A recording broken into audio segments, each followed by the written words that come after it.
Сегодня по всей стране стартовал период досрочной сдачи ЕГЭ. В Якутии первый экзамен по математике выполнили 8 учащихся. Всего на сдачу экзамена по этому предмету подано более 9,5 тысяч заявлений. Об этом сообщили представители Министерства образования региона на сегодняшней пресс-конференции. Особых изменений в этом году процедура экзамена не претерпела. Однако из всех предметов, кроме русского языка, математики, истории, обществознания, географии и информатики, убрали тестовую часть.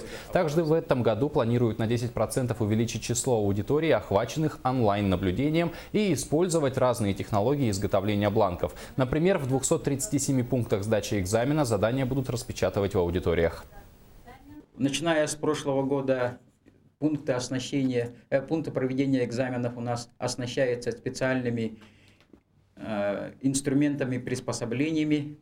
Например, ребята перед входом должны пройти специальные рамки. Это все у нас муниципалитеты приобрели. У нас есть приборы подавления сотовой связи. Это тоже полномочия муниципалитетов. Они все приобретены.